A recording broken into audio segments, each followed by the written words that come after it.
Live from the Injured on the Go Just Call Mo studio. It's a blast! It's Orlando's own Tom and Dan. Welcome to A Corporate Time with Tom and Dan. I'm Tom. I am Dan. We are live on Twitch and YouTube. We'd love it if you join us. Just search for @Tom and Dan Live. Exclusive videos there. Swervy Jones cartoons. His podcast may be coming back. Nothing would excite me more than if he brought back that's a awesome. show. He's doing it with all AI characters. It's wild. Oh, really? It's really good. Check it out. Shout out to Swervy and check out all the cartoons he has at @Tom and Dan Live on YouTube. Also, if you want to sign up to become a BDM, we have some more events coming up this summer. We've got, of course, the Beer Fest and lots of other things. There's some maybe a little more, let's say, listener-driven events that might be coming around the bend too. Family-friendly events, like you like skating? You want to strap on some skates? Cimarron Skate Ray, July 12th, courtesy of Just Call Mo. Go to justcallmo.com/skate to register. Bring your family, bring whoever you want, completely free. And Mo rented out the Cimarron Skateway. You know what? Bring someone you trafficked. How would I know? Yeah, I'm not. None of my business. I'm not looking into it. Not my business. Why would you say that? I don't know. I don't know. So we got a weird job with an old friend You that ready? I'm super excited All to right, talk let's do to. it. Let's get into it here. Tom wanted to do a bit. He called it Weird Job Wednesday. Dan really likes it. Tom says that's bullshit.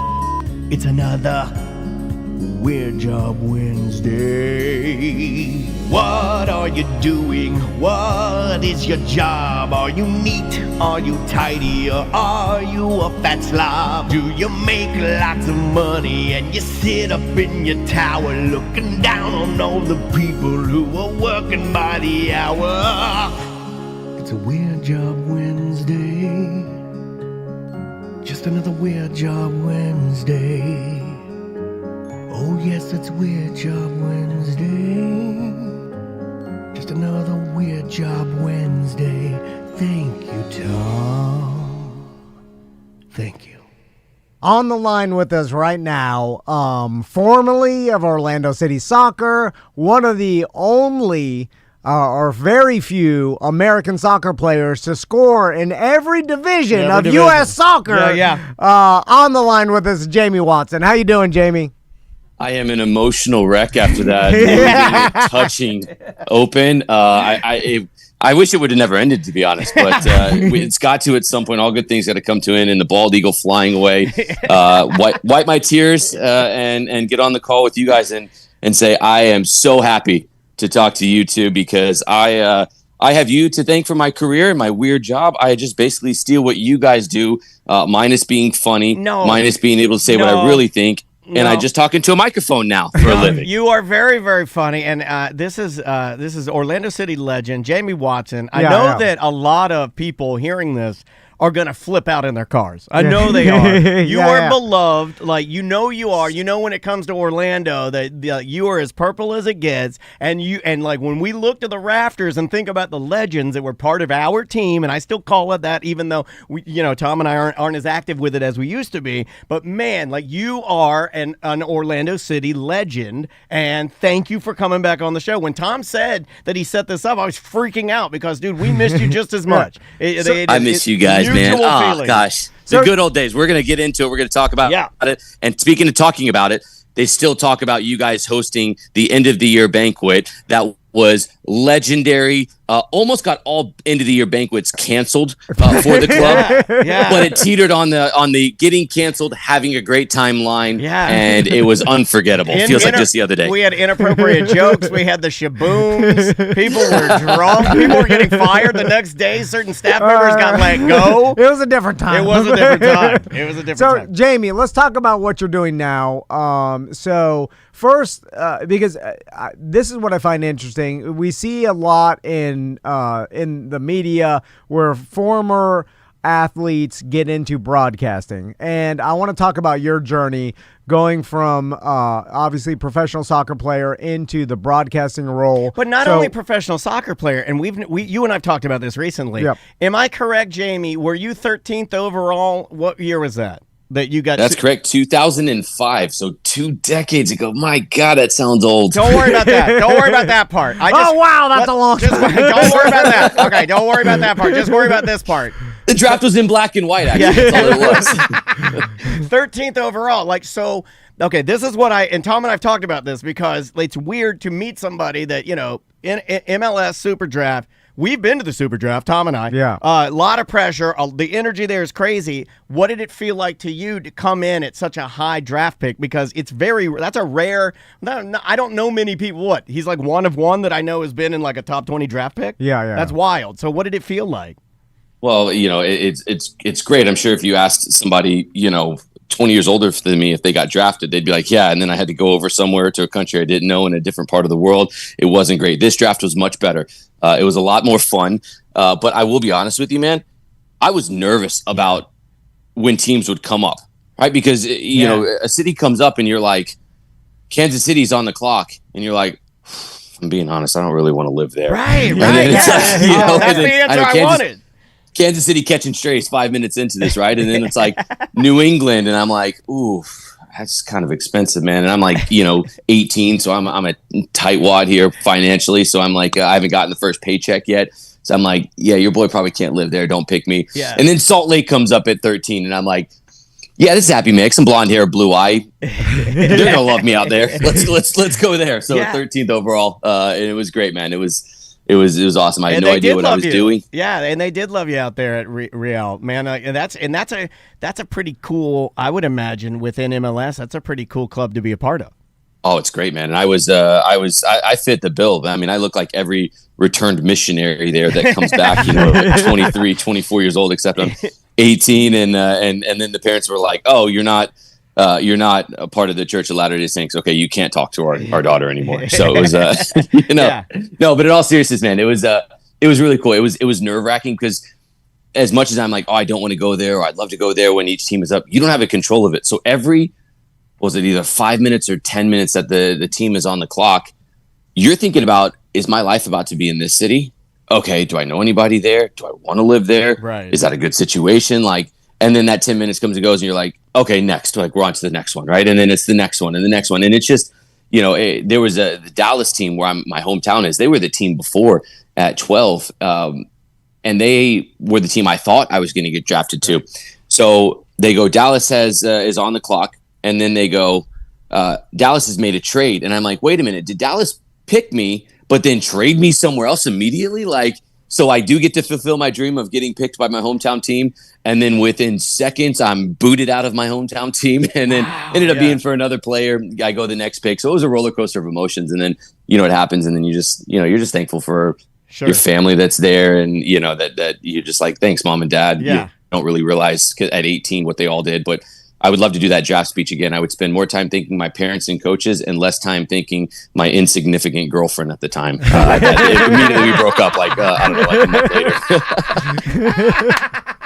So, Jamie, I'm curious to when in your mind did you start thinking about the second half of your career and getting into broadcasting? Because I'm curious, because you're always a big personality when you played, and then there was, He was the personality when he played. I mean, again, I'm not blowing smoke. It's like he was the face of our franchise, and it was fun because we leaned into it. He leaned into it. We'd give him Adrian Heath would give you bust your balls about being at every he's like, you go to the opening of an envelope. That used to be the joke. That was literally what I would do. He would say that joke constantly, and the vibe was good, man. Well, and also what I'm curious about is, and you see professional athletes do this sometimes, and I'm always wondering if it's purposeful in the fact of you pulled some stunts like signing the camera and things that were legendary that the fans loved. Obviously, trouble. You get a little bit of trouble, but it helps with a future broadcasting career because it helps people learn your personality. You become you elevate yourself a little bit. Character development. And was any of that planned, or was it all just part of who you are, and then you got into broadcasting later? I would say yes, that was the plan, because I loved what you guys did while I was playing. Like a lot of athletes would be like, oh, I don't listen to what the media says. I don't watch that. I don't read that.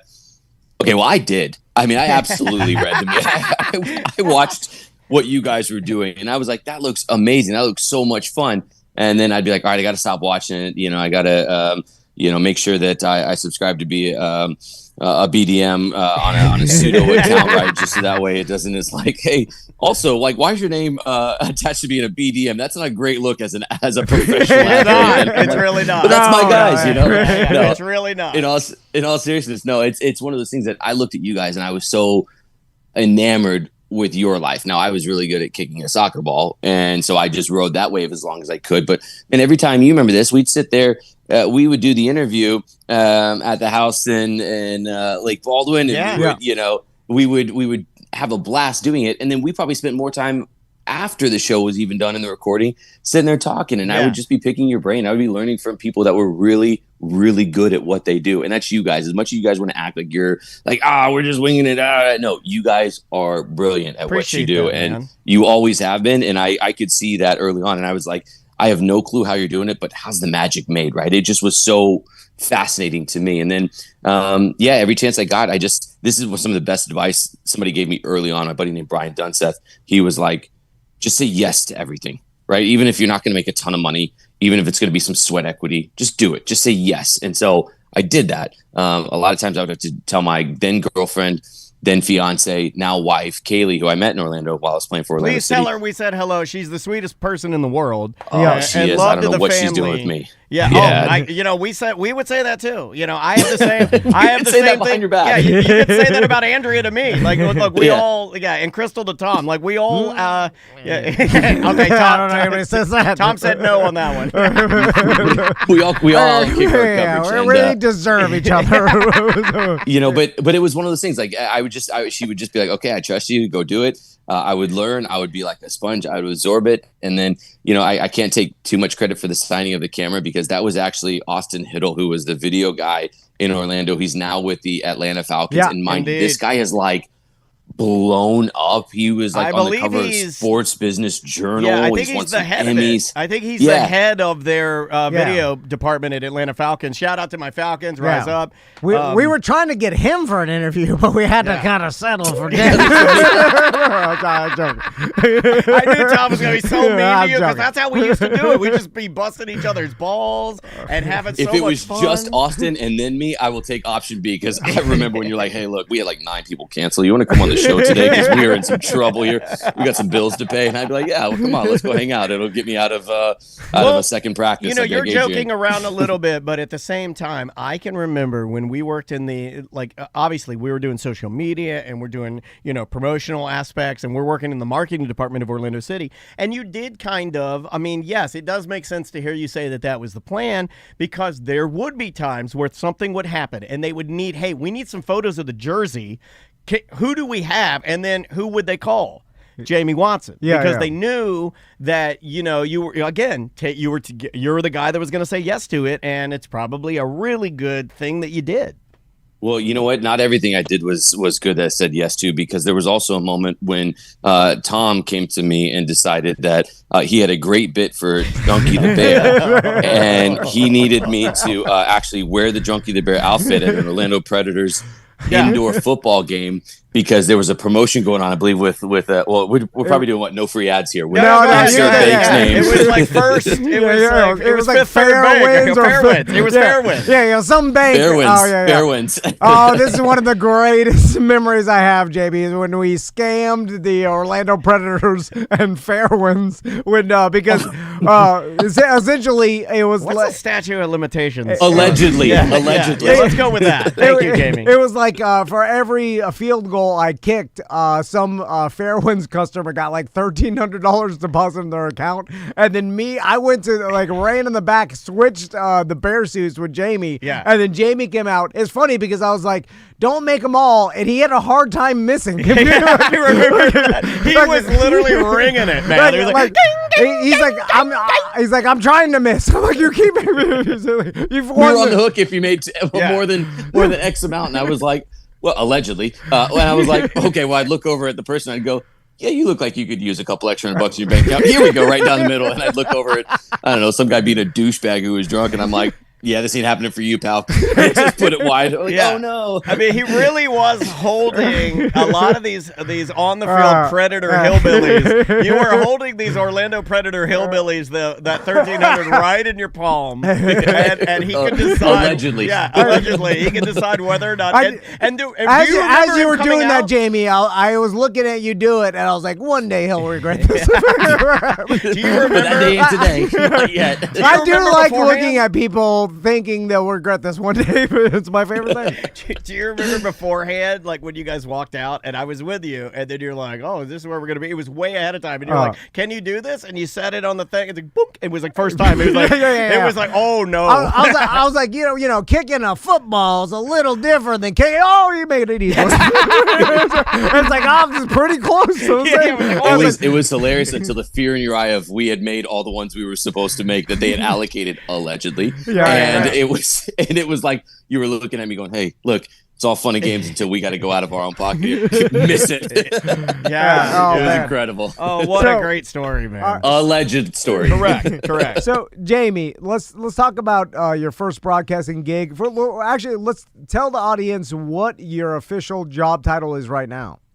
So I work for Apple TV and MLS Season Pass. So Apple TV did this groundbreaking partnership with Major League Soccer where they bought all of the rights at the beginning of 2023 for Major League Soccer, and they created MLS Season Pass. So, you know, just the same that you go on to Apple TV to go and watch Severance and you go and watch some of these incredible programs they have, there's also a separate icon for MLS Season Pass. And if you want to go and watch that in something like 120 plus countries, something like that around the world globally, you can watch that. And we have the privilege of being able to commentate on the games. And it's something that it doesn't get lost on me when I'm, you know, talking to games. And I'm like, there's somebody like on every continent that could be watching me, you know, commentate on this soccer game. And I owe Apple an apology because when they did the season pass thing and I knew I was going to have to pay for it, I was really mad, and I love it. I pay gladly because I have all my games ready to go. They have like it's easy when it's all together, and they have their version of Red Zone. You know, the MLS 360 show is incredible. So the whole thing is just it's groundbreaking. It's great. I think a lot more other leagues are going to follow suit with something similar. They're sort of blazing a trail. So it's really cool. And then I also get the privilege of being able to sort of freelance with some other projects. So you know, I just in the last year alone, I've been able to be on Fox, ESPN, TNT, Max. I'm trying to think of all the different. Sounds like networks Apple's pretty good to you then, because if they allow you to still stay in the soccer verse and do other things, I mean, I don't know how. I mean, like, it's cool that they don't lock you down and keep you locked. So lucky, so fortunate, and you know, and they're the bread and butter, you know. So obviously everything sort of works around that. That's the meat and potatoes of this, and then you know they're great if they're like, you know, hey, look. Some of the games are going to be coming up for the Club World Cup. They're like, great, we're happy for you that you're going to get a chance to do that. So actually, cool. This is the first time I've said this out loud publicly. So exclusive. Look at that. Where's your exclusive?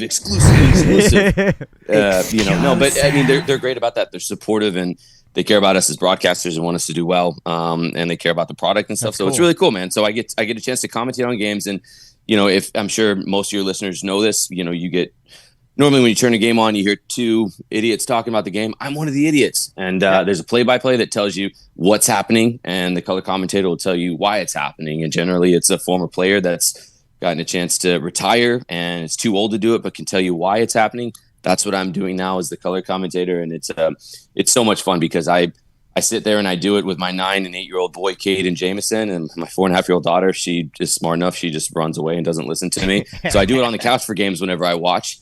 Now I just get to go to a studio and do it to a global audience with MLS Season Pass, and it's incredible, man. It's a dream job, and that's so cool, you know, man. Somebody asked me what else I want to do in life. I'm like, I'm doing it. I don't want to do anything else. This is the only thing I want to do. So I'm lucky, man. So congrats, Jamie. Let's talk about doing that. Were you doing that before? Do you do it as practice when you watch games? Like, you know, when you're out of work, do you find yourself naturally doing it, where it just comes? It came easier to you. Like, did you have to practice? Tell me about the process. Oh, I had to practice. The first time I set up shop, I just showed up to the studio, and they were like, "Hey, we're going to do a practice game," and I was like, "Okay, great." And I was like, "Oh, I don't know what I'm doing." You know what I mean? Because it's very different when we're all watching a game, because also the words we're allowed to say when we're watching this on our couch are not the same that you can say on air, right? So you got to learn how to say it. And then also too, like, you guys are very, very soccer savvy. Y'all are astute minds when it comes to the game. So I can talk to you at a high level, but also there are times when, like, you know, I don't know, my distant family member that's watching soccer for the first time because they want to be supportive of me is tuning into the game, and they're turning on the TV and they don't know the ins and outs of the game like you do. But I've got to talk to both of you at the same time. So there's little nuances that you need to be able to bring along the casual new viewer, but also maintain credibility with the 1%, because I want every player that watches the game back to be able to be like, this guy knows what he's talking about. And one thing that I also hold myself to a high standard of is I think that everything I say on air about a player, I should be able to say to their face. So if it's easy to say that's a shocking miss. What a horrible play. I can't believe this guy. And are you kidding me? That's lazy. That's easy to say that, right? You can just say that, and hopefully you never run into that player again, right? But or you can say something like, like a player of their quality, they'd expect themselves to score from there. So when I see the player afterwards and they're like, hey, somebody, my parents are watching, they told me you were crushing me on air, I'd say, no, I said a player of your quality would expect himself to score from there. Is that true? And they would have to have a gut check. That, oh my God, Jamie Watson's grown up. Oh my God, look at this adult here. He's like, oh man, Jamie, that's awesome. Jamie, I was going to ask you about that because that's super interesting, because I've heard criticism of other former athletes that go into broadcasting about, like, and this happens in other sports where they're really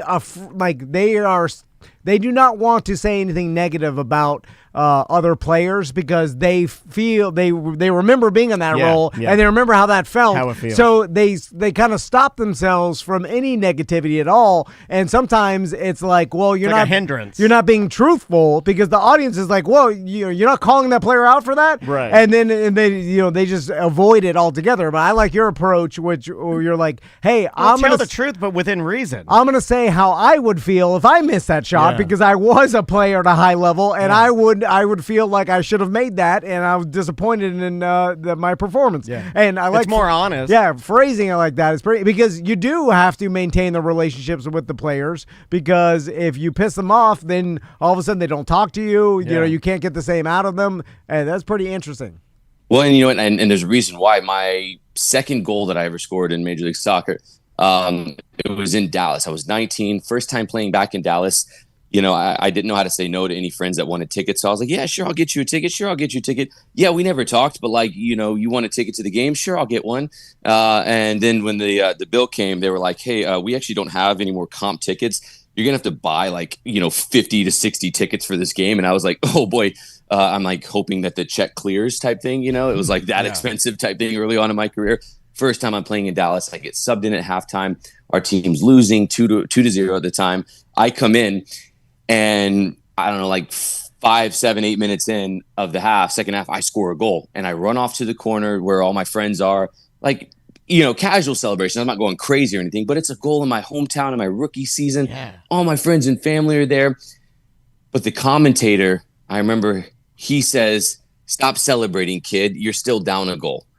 And I'm like, here we are 2 decades later. I'm not talking about what's the most meaningful goal. Like, it was the one where I was at home with all my friends there and I scored. And the commentator was like, the hometown kid makes good. Like, he doesn't give me this, this moment. Instead, he gives me this criticism, takes it away this criticism. And it's like, if you would have done your homework, you would have known that I'm 19 in my rookie season playing at home for the first time. Like, I'm from this area and I just scored. I wanted to play for FC Dallas. Yeah. But they traded the pick away for somebody else right before, right? And it's like, it's like, so I remember that from that important moment for me in my career and in my life.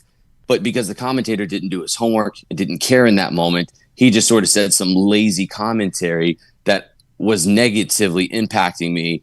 in that moment, and then 2 decades later on, clearly I'm over it, right? Well, what I've let that go. I've moved but on. seriously, Jamie, I like you still hold hate in your heart. Oh, that's me. That's where Jamie and I. And you're looking up that guy's Facebook page. You're looking at him. You're like, I know you. But I don't want to do that for somebody. I don't want to ruin a kid's dream. Like, I don't want to be the one on the commentary that's like, his parents are like, let's just watch this back on mute every time we watch it now because this guy sucks. Well, but like he could have said something like, "What a great goal from the hometown kid." Maybe that's it. Yeah. Or just maybe that's the type of energy they need because they need to get that second goal back. You know what I mean? Like he could have said exactly what he wanted to say, just in a little. Yeah, that's wild. I'm also glad you keep the hate in your heart because I do. Don't let it go. I do too. Don't let it go. Don't ever let it go. It's a fire that will burn in you eternally. Yeah. And sometimes as a broadcaster, it's easier to criticize or to say, and also treat players like they're cyborgs, like you're still down a goal, like you should get back to work if there's not like a human being. And right, that was a human moment. Yeah, it's just such a good point, right? And so it stuck with me, and it's made me better at my job because I don't want to be that guy. The chat room I don't want somebody to wants tell me us that to find story. this man, and they want me to confront him for you, and I will do that. I will do it today. Later today, we will find this man and confront him. So, Jamie, Dan, you're the muscle. You're the muscle. We're sending him after you. That beard, I'd be scared. You know what, man? I'm doing it. I look like tiny. You don't want this tiny biker on you.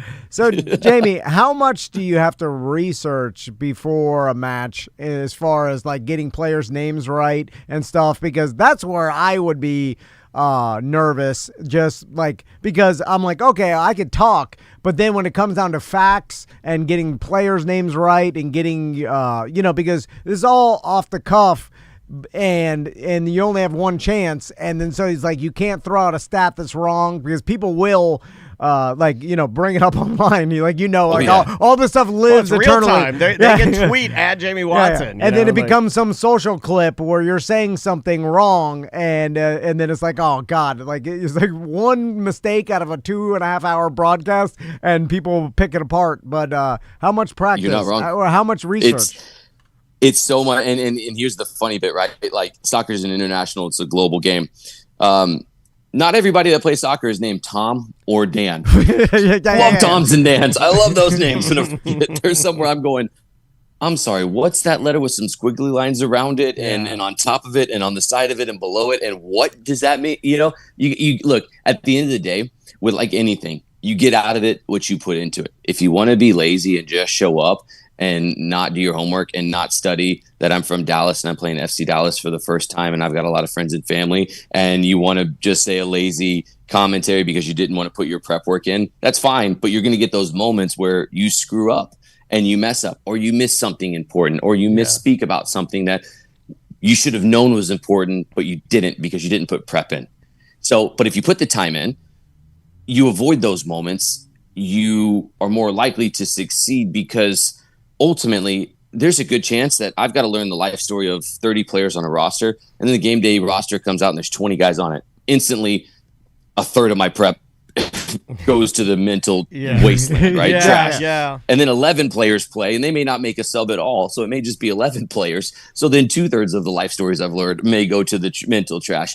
But I need to know those moments as a commentator so that way I can make you at home understand, like, oh, wow, this kid scored a goal, and he's, like, celebrating right now in front of his friends and family as a rookie for the first time. What a moment that kid's having. Like, good for him, and there's a human element to it, right? And, then it's funny because I've learned all these stories and, after the game, I may be down on the field and I'll see these guys and it's like, oh, hey, nice to meet you, so-and-so. And meanwhile, I actually know their whole story. And I'm like, oh, like, how's your 4th knee surgery last summer? Right. And like, how's your grandma that passed away, a year ago? I'm sorry for your loss. And they're like, wait, what, dude? We just met. Like, how do you know my life story? Yeah. That's my job too. Since you touched on it real quick, how hard was it? I mean, like, and again, now that you're a broadcaster, you don't have to worry about this much, but coming back from injury, but still being a pro player, and then having to manage the expectation of healing, because I just had my hip replaced is one of the reasons I'm bringing this up. And holy crap, the healing takes forever. But you guys got that ticking. You got a ticking watch on you, like, hey, you got to get back out there. I remember when Jamie split his calf and he showed us. I was like, whoa, that's disgusting. You split your calf. So how do you like? Bro, it's still split. It still looks terrible. It's just looking. I've never seen that before. And then I was like, oh my god, that must have. Not only hurt, but been a hard to recover from. Yeah, how hard were you having to like try to recover or like do your PT and everything? Oh man, you do it every day, right? And that when I tore my calf, I was rushing to get back for the playoffs, and that was 2013 when we won the championship, and I was trying everything to get back because I desperately wanted to be a part of it. And then I wasn't able to, so Dom Dwyer stole the show and scored like a bajillion goals for Orlando City to help win the championship. Oh man, that is a good way to put it. I love that guy, but he is knucklehead number one, right? And you know, and then like, you know, 2015, I tore my ACL, but I also knew I wasn't going to get back by the end of the season. So recovery was completely different. It was also the year Kaylee was pregnant with our first child. So it was like actually kind of serendipitous because I could make the doctor's appointments and be there for that. Whereas, you know, before I would have been like, hey, I can't go because I got a rehab and stuff like that. It's different, man. And you know, injuries suck. It's a part of it, but like you find out like, it's easy to do all the things when things are going well, right? Like, yeah, we're having success. Like everything's going great. Like I'm going to keep doing all the things. It's when things are not going well, when you find out what you're really made of, right? And that's when it's hard, and it's like anything in life, right? This is just this injury discussion is the variable. It's X, right? Like sub in whatever it is. When things get hard, you're going to find out what you're really about, and no matter what, if things are not going well, you find out that just working hard and putting yourself into a position where you give 100% effort at whatever it is that you do is generally going to lead you to a path of success. And so I tried to think of that. You know, there's some days where you're just like, man, the success today was like, I could like lift my leg up by myself. Right. Like, congratulations to me. And then the next day is like, you know, I was able to do a little bit more. Some days was a step back. But one of the best things I've always had, and I'll try to get philosophical in like 9 seconds before I put your, you know, viewers and listeners. No, they loving it. They're loving it.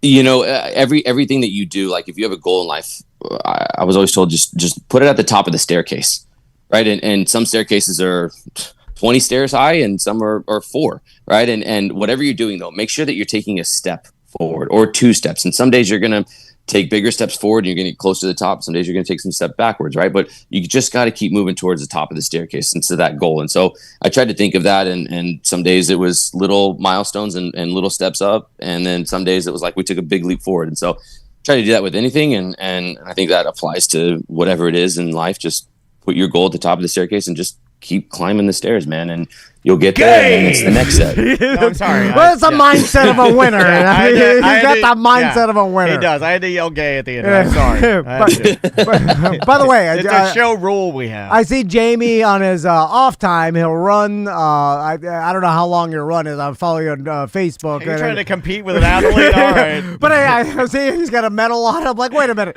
I'm like, I'm trying to do the same thing Jamie Watson's doing, and then I got Jamie Watson's blowing past me, and then I feel bad. I'm like, oh my God, this dad is so much better. Running his entire life, Jamie Watson. That's why they need to put some sort of sign on the back of these athletes, like, hey, I was a former athlete. Don't feel bad. All the fat dads trying to do this race. Like, I'm gonna be better than you. You're not a fat dad. You just didn't run your entire life. I know. Jamie ran his entire life. But he doesn't advertise it when he's doing it. That's why all these other athletes that I'm in these races with, they're blowing past me, and I'm like, oh, why are they so much better? Well, they've been professional athletes. For 30 years he's been doing sorry, it. James. I'll tell you what, that was the old me. I got paid to run. Your boy hasn't gotten paid to run in a while, so we haven't done that. So that's right. You got that catering life now. When Apple, I bet they got good muffins, Apple, man. You're not wrong. Hey, the snacks are a big benefit. Yeah, you know? they got the money, man. Like that's the place to work. So Jamie, going back to like being a professional sports broadcaster, because I think people don't realize. I know how hard it is, and I'm watching you and other broadcasters and looking at things that they're doing all at once, and the average viewer doesn't see, because obviously the average viewer doesn't, like, they just want to have a great experience viewing the game, listening to you guys, but I'm thinking about like the people in your ear and the break times and like you said, all the information you had to learn and research before the game. And how do you weave in that? Remember, Apple wants you to remind everybody that there's a free trial going on right now. Did you remember to hit the free trial? You better have remembered the promotions, the breaks, all the referees' names, like all this other stuff that you're remembering and doing at the reporter. Kicking it to them, knowing what the break time like. So let's talk about like the actual production of it, because that must have been a learning curve as well, right? Just learning the TV production part of it. Yeah. Oh, absolutely. I mean, like you don't know what you don't know going into it, and the chaos behind the scenes is crazy. You know, you guys know this in our industry. We get coined the term talent. I hate that term because the actual real talented people are the ones that are working behind the scenes in production and in video and in audio and all the things to make everything happen from the actual standpoint. I'm just talking about soccer. I'm not sure how talented that is, right? So, you know, you learn how to basically be a part of a team. And I think that's what I love about it the most is like, I'm good at what I do in this part. There are other people that are very good at what they do in another part. And I could never even hold their proverbial jock strap when, you know, when it comes to some of the things that they do, right? In that term, basically meaning like, I can't live in a world, and I'm fully aware of that. Now, I think that's where you trust each other and you understand, like, what's your role with the team, right? It's like anything. Like, what you're putting together a puzzle. Some pieces of the puzzle are way more important than others. So, you know, sometimes you're a corner piece and you can't have a completed puzzle without that. And some are just that, like, weird little, like, cloud off in the sky, right? That, like, you know, the puzzle would be just fine without that piece, but it would just look better if it was completed, you know? Yeah. And so, you know, you try to basically have a plan in place going into it, and you know, but it's also sports and it's live sports and things change in a moment, and it's one of those that I don't know. I look at it and I'm like, yeah, that's for me, that is one of the fun parts about it, the unpredictableness of it.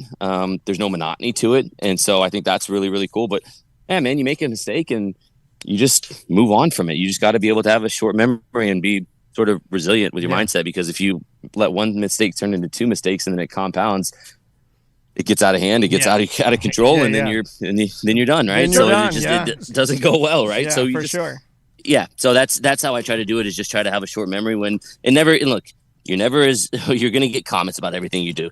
One thing I was told early on, you're never as good as people say, and you're never as bad as people say. Some people are going to think you're the best thing ever and say, my goodness, you are the chosen one. And, you know, you are the best thing ever. And then some are going to say, do you get money for this? Somebody pays you for this? Yeah. You suck. And neither one of them are right. The truth is somewhere in between there. So that's, So Jamie, you know how it goes, right? I mean, And sometimes it's listening to any criticism or consuming it almost does you no good, especially like in with your mindset. It's like, I'm preparing, I'm trying my hardest, I'm thinking about this at all times. Like, so consuming, he knows the goal. Yeah, consuming any criticism almost hinders your ability to progress in your job, because then you start second guessing and you're like, the best thing I could do is trust my gut and be who I am, your personality. And that's what I want to talk about, Jamie, because like we'll switch sports, and I want to get your opinion on, like, let's say the NFL broadcasts, like the plenty of sports stars to become broadcasters, and some don't work. Like, for instance, Drew Brees, and I'm not sure how familiar you are with that, but it's like, you know, obviously one of the best players to play the game at his position, and then he just didn't work out broadcast wise. And I'm like, and people are like, oh, so boring or whatever. And then it's like, it's odd when some players don't work out like that. And it's like, you know, is that all personality based, you think? Like, what do you think some former athletes don't work out as broadcasters? What do you think the problem is? You know, it's a good question, right? I mean, hold on. I think I gotta put the camera on him. Okay, let me put the camera on him. That was a good question. All right, now back to you, Jamie. Oh, yeah, sorry. Look at you. It only took us 45 minutes to get one of those. Yeah. But contractually, I have to put him on. Show. I have to put a good question camera on him to give him. He loves to have his what you like to be chosen, right? You like for people. This was me. I did this. I tell you what. Every question from here on out is going to be Yeah, Don't you're you like worry that about bowler. that. The bowler is Look, like, yes, I did this. Who did this? Me. I'm the man. who do you think you are? Yeah.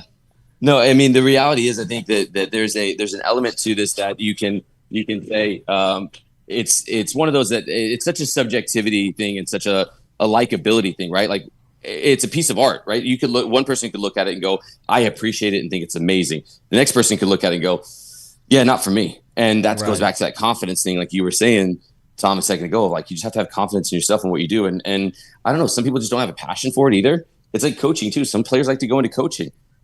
That's not for me. I like it. I don't mind it. I enjoy doing it for my kids, but I wouldn't want to do it every day of my life at a professional level. It's just not my thing. And so that's fine. I mean, some people will try it. I think the allure of media sounds fun because you don't know what you don't know, and you think you just show up and you get a great catered meal, you sit in a big fancy desk, and then you talk about things. But then you realize there's actually a lot of work that goes into it, and you're seeing the end product of days and hours and weeks of preparation for that moment. And it's like people just aren't ready for it and don't want to do it, and then they realize I can't handle the pressure. And by the way, you know how this goes. You guys have done so many live shows. You can plan and prep everything. And then something goes astray. Yeah. But when the red light's on, you got to be able to perform. And some people just aren't cut out to be able to do that. Or you can plan and prep nothing. And like we did at OLE. And we just showed up and we're like, what do you mean the sound sucks? We're like, somebody should have checked the sound. I'll improv all this. It's fine. No big deal. I'll just drink this away. So, Jamie, when you do make a mistake, because it's inevitable, does it haunt you for a long time? Or just like in your athlete days, like you have to kind of have a short memory sometimes. Show goes on. Yeah, like forget about that mistake and move on. So is there a little bit of both? Yeah, hey, Tom, look, great question. Hold on, there is. 2 for 2. 2 for 2. 2 for 2. This guy's That's why Jamie knows I got the goods. I didn't even prepare for this. It's all improv. This is where I know Tom's going to wrap the interview up because he doesn't want to keep getting this FaceTime one-on-one for good questions here. No, in all seriousness, I mean, yeah, you just have to continue on. There's nothing that's going to be perfect. It's never going to go perfect. Everything that you can imagine, you come with a game plan, and everyone's got a game plan until you get punched in the mouth. Sometimes you get punched in the mouth because you just said the wrong thing or the wrong player or came out the wrong way. I mean, there's been so many times where I've said, there was one time there was a guy named Maury Donor, and he was playing a ball the other way. Well, my brain put the word Maury Donor and the word ball together. Oh, no. And in real time. And a goal from Greasy Boner. All right.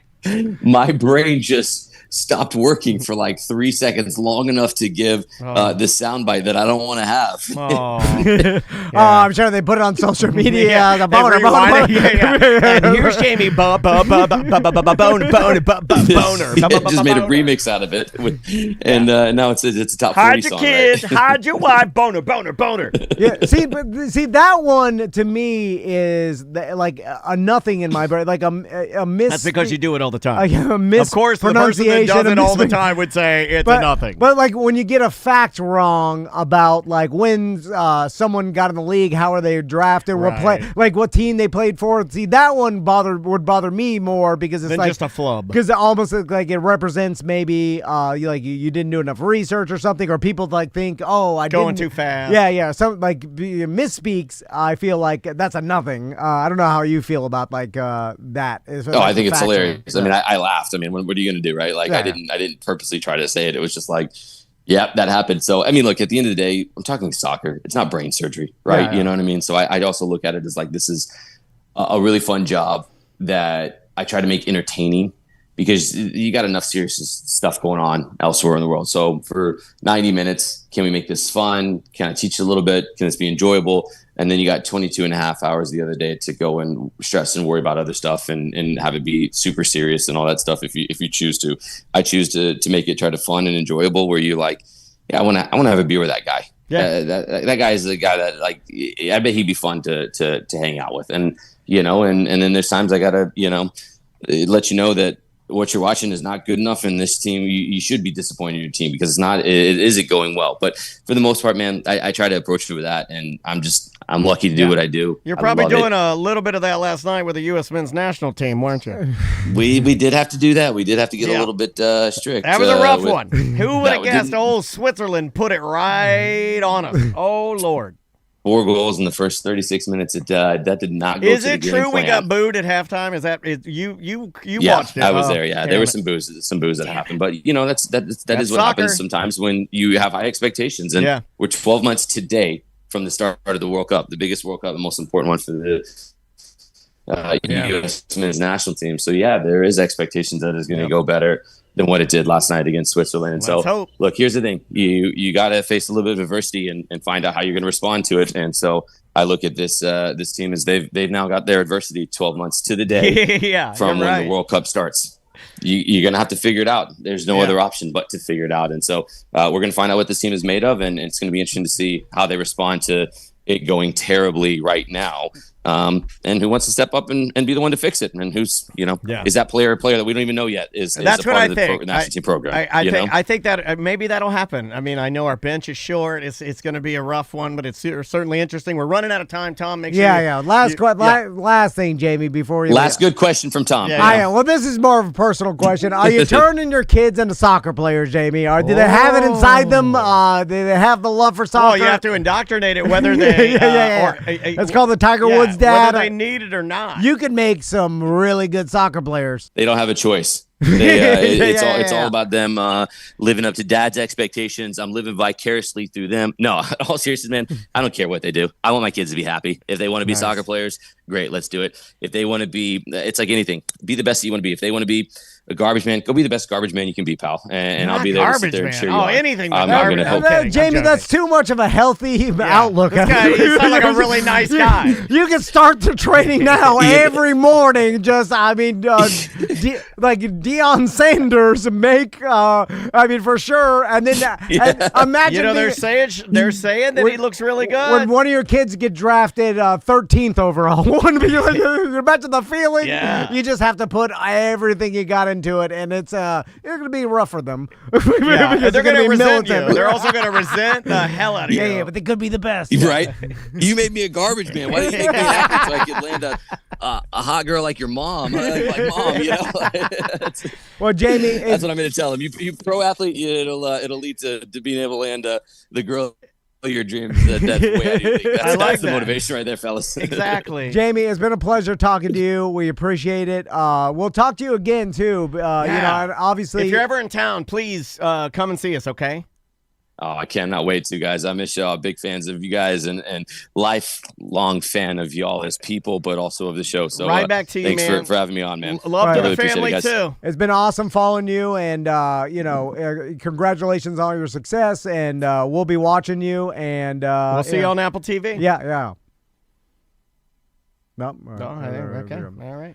It's funny we switched to Zoom audio only to have a little we're going back to phone. Back it was to only landline. one question. It was only one question. I know. We got a full 40 out of it. Some people were saying, I blame the chat room. They were like, this is the best audio ever. And then it started breaking apart. Yeah, Jamie's such a nice guy, man. Hell of a guy. Yeah. I miss that guy. Man, that was when he gives us way too much credit, by the way. He really does. Yeah. He pours on the we have to trick him good. Yeah. I don't know what he does one of those broadcaster techniques where I try to do it. I do it too. I'm like, he makes us comfortable, right? I'm like, this guy. I was like, keep telling me how great I am. I loved it. I was like, I'll tell you anything now. Ask me any hard-hitting question. I'll air out. I'll say anything. What do you want? You want the secrets? I'll give you the secrets because you told me you loved me. All right. Let's take. Actually, we got to get out of here. We got to get out of here. We'll see you tomorrow. Welcome to A Corporate Tom and Tom and Dan. I'm Tom. I am Dan. We are live on Twitch and YouTube. Come hang out with us and search. Just search for @Tom and Dan Live. Like and subscribe. Like I know you probably already did. The Orlando Science Center and the History Center have great summer camps that are still available. Yeah, so go on both their websites, thehistorycenter.org and the Orlando. Is it OSC.org? OSC.org. You got it. He got it. It took him a That counts. You know what? You know what I was waiting for? Like on Wheel of Fortune, I was waiting for the. You know that sound? But he didn't get it. So, hey, and we were all like, is he going to do it? Is he going to do it? I don't know if he's going to I don't need to give you the website. You just look it up. You just type it in there. Anyway. Google.com and then in Google type OrlandoHistoryCenter.org. Yeah. Okay, who's here, buddy? Who's here? Kenny Sampson's here. Hey, Kenny, let's go with his brand new theme song. Let's run it. Who's that peeking out the bushes? Who's that hiding in the stall? Who's that sneaking through the hallway? You need a pervert. Who do you call? Kenny. Kenny the perv. He goes on game shows. Haven't you heard? He's back in town. He dresses like a clown. It's Kenny.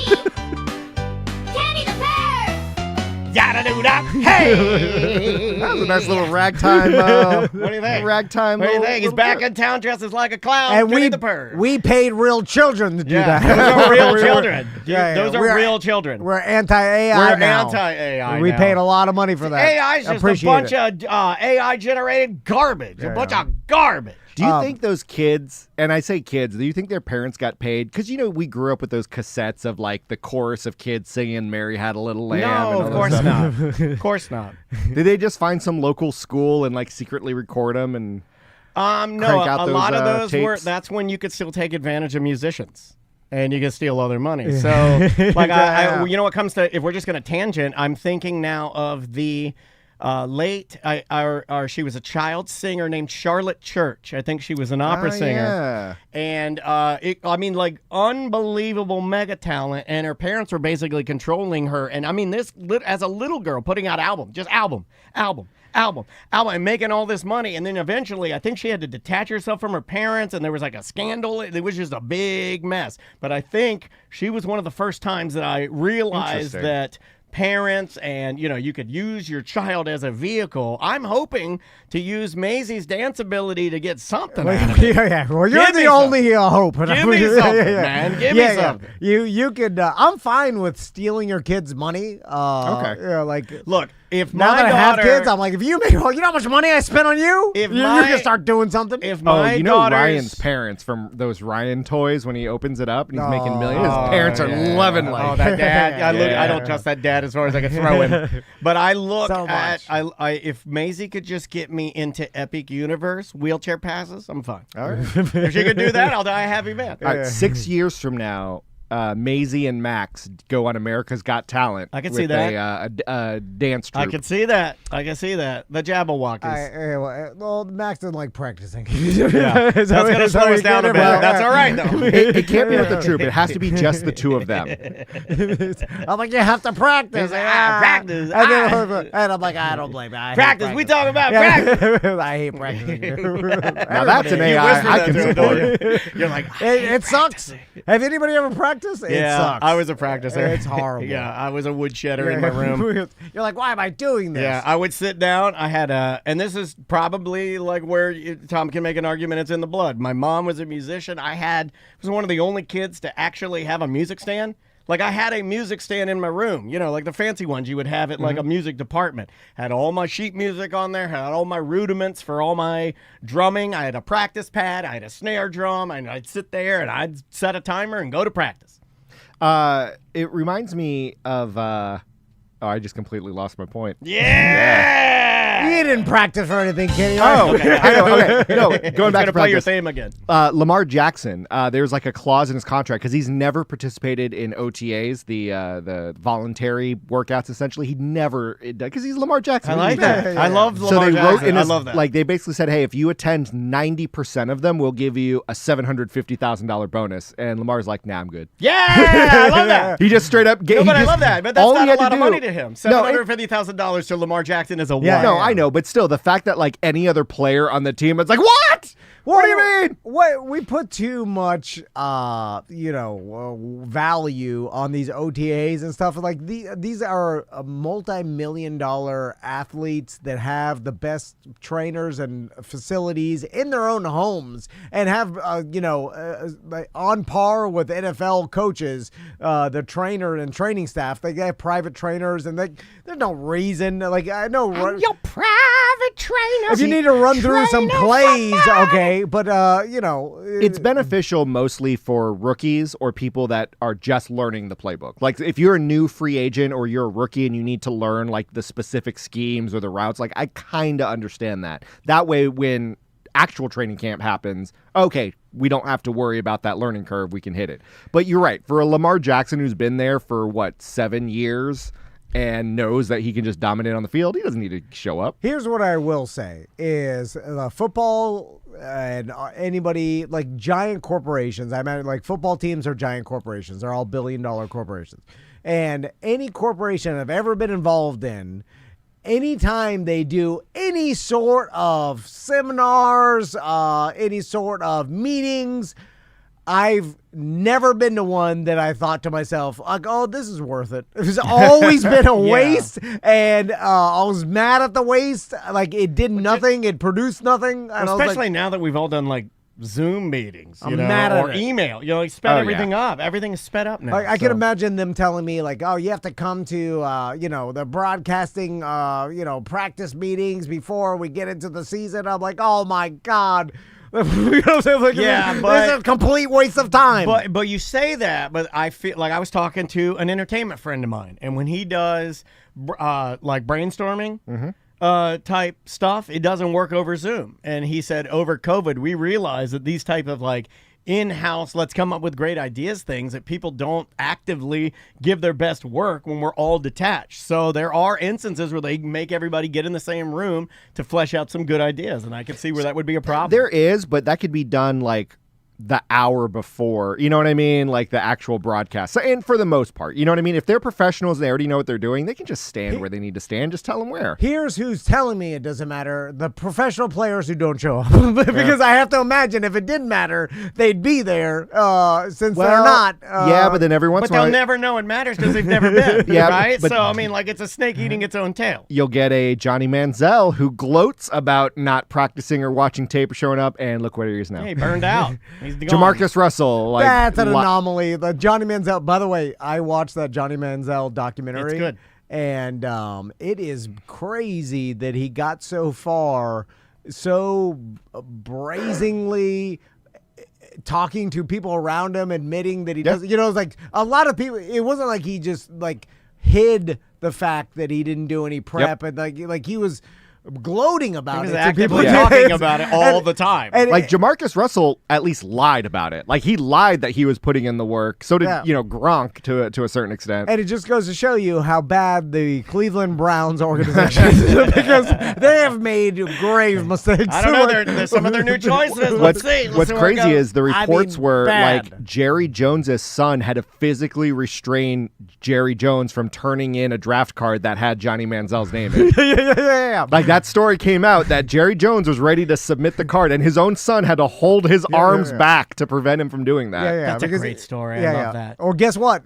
Jerry Jones, a dumb old football man that just believes the hype of like, look at him run around. Yeah. He's a miracle. I mean, anybody It's that's like, willing nah. to comment on a player's penis size via X is okay in my book. Okay in my book. Live stream that, Anyway, Jerry. so what's going on? Yeah, Kenny? what's going on in What your you been up world? to? I did an event in D.C. during Memorial Day weekend, and it was for military families whose loved ones may have died in combat or maybe came back from war and whatever. And it was a weekend of them, like having support groups and mental health and stuff. And it was also like a mini vacation. So it got to a really awkward part where, and you guys have dealt with this before, where you'll deal with like clients or people who like think they have this great idea, and literally you'll be like, this is the dumbest idea like ever. This is going to be terrible. Oh, we've seen a lot of really dumb ideas. In fact, we've been on the spearhead of a few of those, right? So this one, it's a multi-day event, and one of the days was like this grand gala dinner where they're gonna show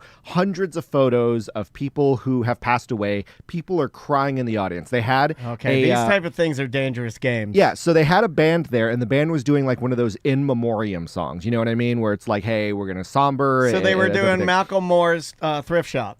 Yeah, exactly. You heard that his I house did. got. That's why I brought it up. Oh. So I like to sneak these little pop culture things in to see if people know that I know what's happening out there. So the whole thing of the gala was, hey, we're going to remember this, we're going to tribute, but then afterwards we're going to eat, drink, and be merry. And it's one of those bands that, the typical wedding bands that does like, Bruno Mars and then Black Eyed Peas. Let me and guess. stuff, right? They got 2 male lead singers, 1 female lead singer, and some backup singers. Ooh, and horns. They have horns. Here's the gimmick. They were all in the Army. So it I was like that. Army's dad band that they I had like playing. that. Yeah.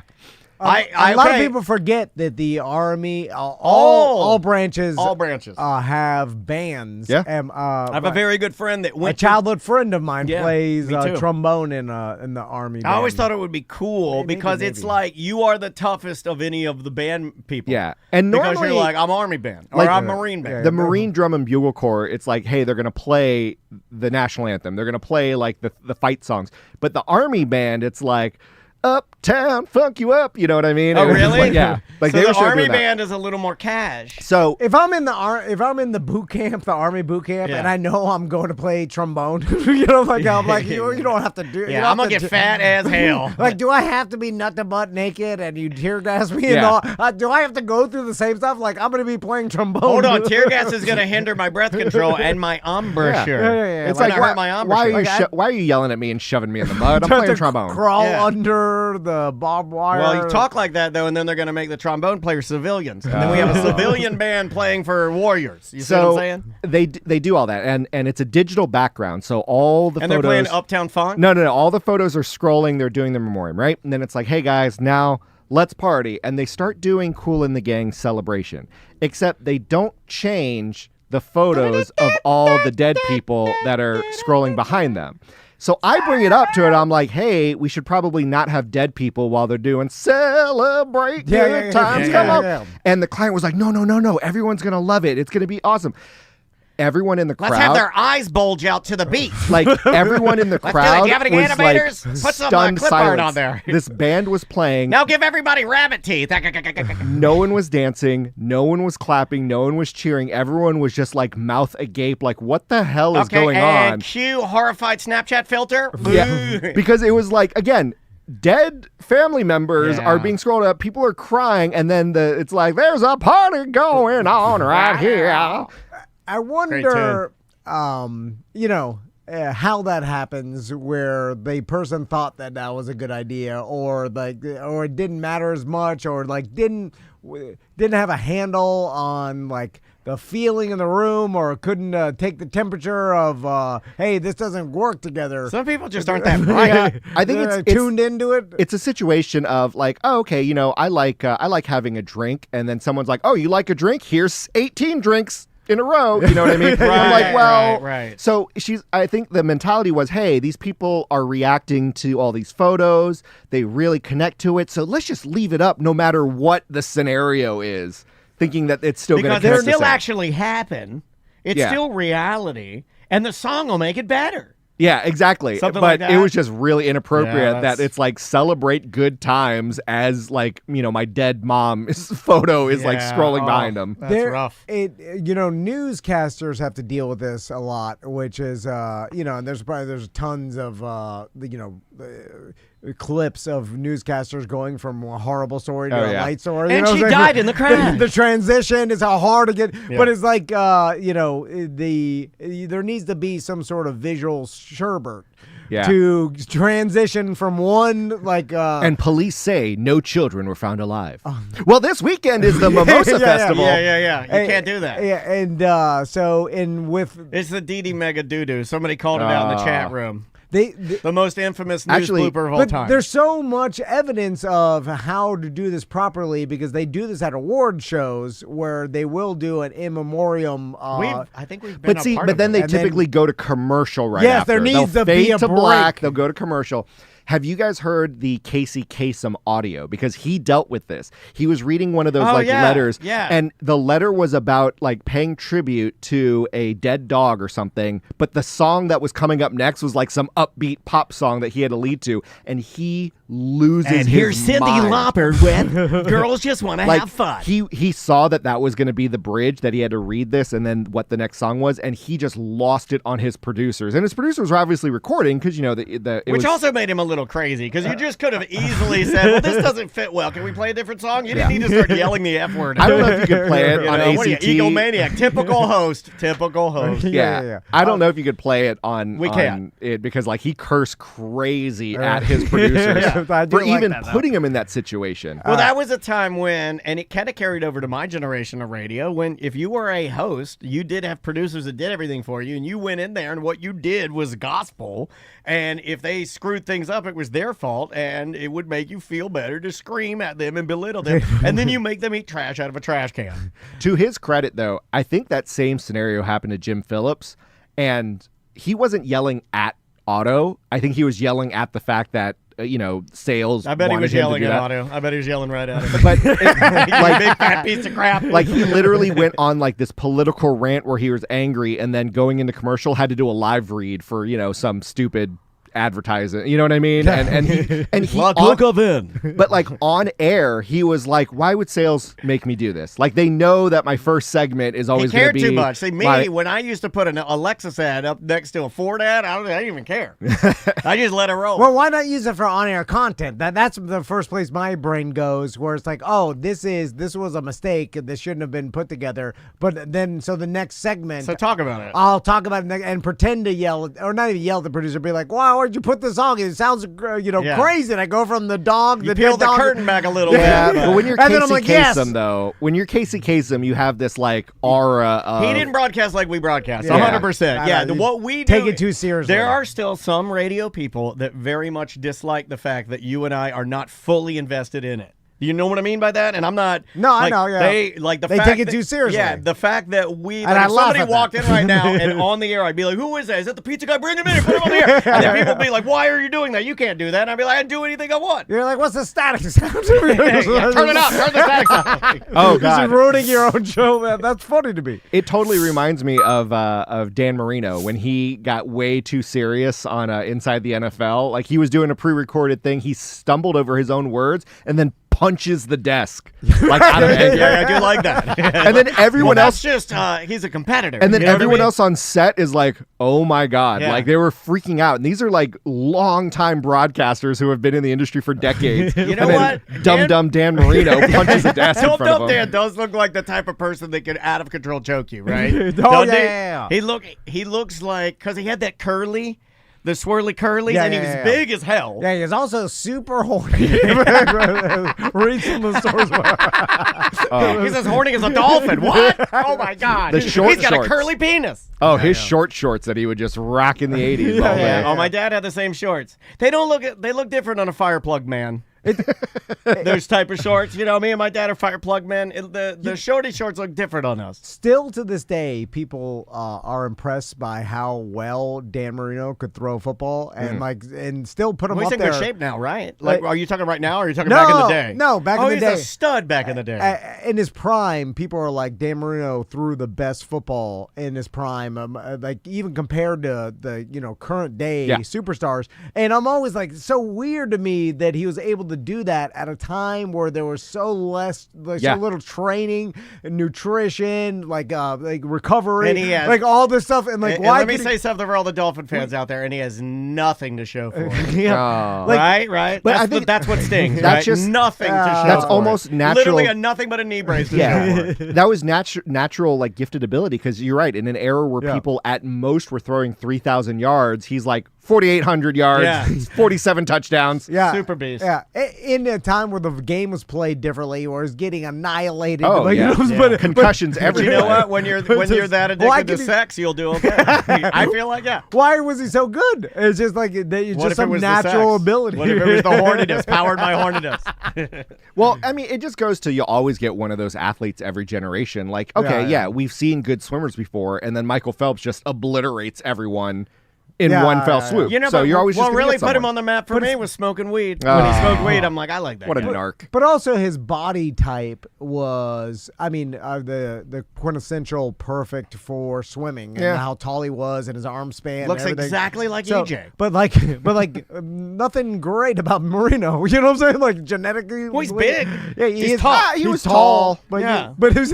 besides from being tall, there's a lot of tall guys. Like, why could he throw it? Well, so there's well? no sports Science, and the main guy, I think, of Sports Science passed away.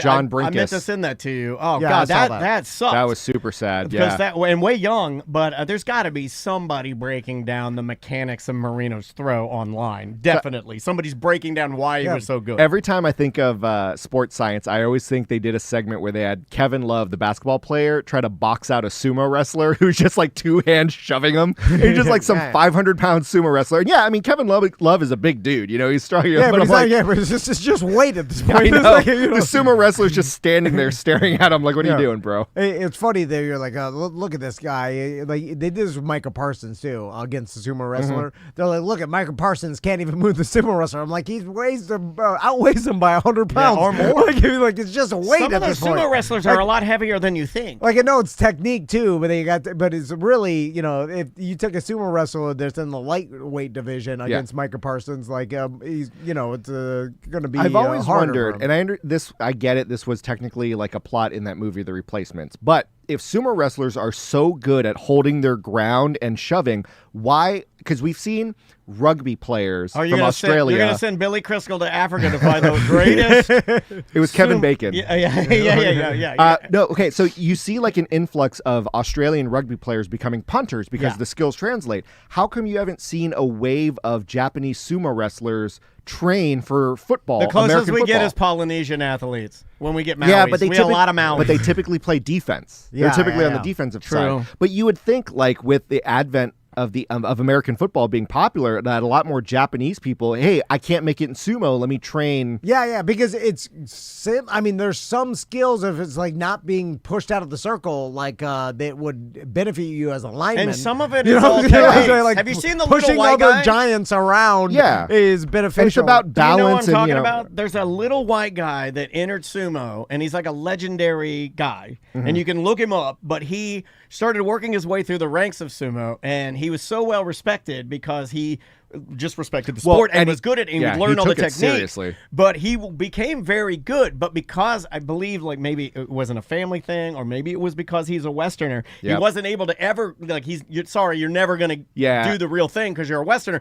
But he got really, really close, and he's little and skinny, but it was all just based on how he knew the techniques on how to wrestle you and make you step out or make you use your own weight to fall. And especially because muscle does weigh more than fat, so technically he's the same weight as these bigger dudes, but because it's muscle, he's able to formulate it. I have to believe that with all these athletes, like the story behind them, which makes it good entertainment, is this guy's a weapon. This guy's one of the best, and it could be true. But the person right underneath him is so close to as good as he is that it's like the coaches know that it's like it's really close. Like maybe, and I think that's a lot of these top tier athletes that they're so close to the person underneath them that it almost kind of is all the same. And so like with the sumo wrestler, yes, there could be a great sumo wrestler that didn't make it in sumo that has a lot of the traits that would be good for NFL, but an NFL coach may be like, but there's hundreds of people that have wanted to play football, American football, for their whole lives, and that are driven to it. That's and so I'll probably just your take answer. take that person over the sumo wrestler Well, because the skills are. I'll coach the skills. So what's funny is that was $1 Million Arm, where the dude went to India to try to tap into cricket players to become Major League Baseball pitchers, because it's like, hey, if they're throwing the cricket ball or whatever, X amount miles per hour, we can just reform their pitch for Major League Baseball. And he actually got like 2 dudes signed to the minors for the Pirates. Okay. And it actually worked. So, I mean, there's a possibility that you could sneak 1 or 2 in there. I just imagine. Although 2 dudes in the minors Well, is no, like that's true. That sounds nefarious if you ask me. 2 dudes in the minors. Yeah. It's like you want that movie where they find the rookie of the year, the best. You're like, where's this person? It just I could see Tom. You definitely. I ain't never had a real bed before. You want all of that. You want all the scenes. So with Tom's ability to think that he can do anything, I'd love to see him actually do sumo, which I think you do well on because you have that aggression, you have that dad strength. You do have sumo aggression. If I've had a nickel for every time somebody's told you have sumo aggression. The problem is, authentic sumo wrestling is a lot of like procedure and tradition of the whole he like hates tradition. of getting Plus, in you the gotta wear a ring, diaper and have your ass out. doing like you know doing that? the hand signals, doing even you if know you're that skinny, stuff. even if you're skinny, even if like this little white guy that went through the Yeah, sumo yeah. ranks that I'm Yep. talking about, he would wear the diaper. You have to respect the diaper. Just let me wear a Speedo. No, he can't. Well, He so can't. during training, I've seen sumo wrestlers wear those compression shorts underneath. So like Not at my least, sumos. I'm diaper only. but I can't see Tom like getting the salt and like splaying it across the thing and then getting Oh, in the he's not even gonna stance, shop for a diaper. doing the Yeah, hand yeah. signals. And then if he boring. I hate loses, bowing to Yeah. the whole the You have to put sanctity your of hair. sumo. You also have to put your hair in that little stick and put a little stick through it. You've seen that? You have to Yeah, like yeah, so we yeah. have to slick your hair back. I have to put through a little stick, Oh, and and you're gonna have then- to tape your wrists. I'm then down with the chopstick. if hair. Tom, it's but pretty the problem cool is, if Tom loses, you still have to bow after you lose. And, Yeah, you do. ain't no way Tom's doing that. But you brought shame on your family now. You could maybe convince Tom to bow if he knew, hey, if you win, you get $1 million. All right, I could see that. But if Tom loses, Yeah, well, and that's then $1 million bow. and then has to bow after a loss, oh no, that ain't happening. So what happened? Did you immediately just fade to black the actual Okay. pictures of the So memoriam? it or- was out of my control because the head boss said no, keep it playing while the band's playing. As much as I was like arguing against it and professing it, and it gets to a point where I'm like, all right, if this is what you want to do, I'm not going to be the one to get yelled Do you at. do what I do? Like whenever something like that happens here, and I'll let the listeners know my secret. I turn to my computer, and I'm like, I'm pretending to do stuff back here. I mean, Did you That's called the hide. excuse yourself to the bathroom at all? honestly, or- yeah, because once the band starts playing, it's kind of the end of like the event. So I'm like, all right, if you're not going to change it, I just put my headset off, and I was like, well, see ya. I'm gonna go watch Netflix on the John.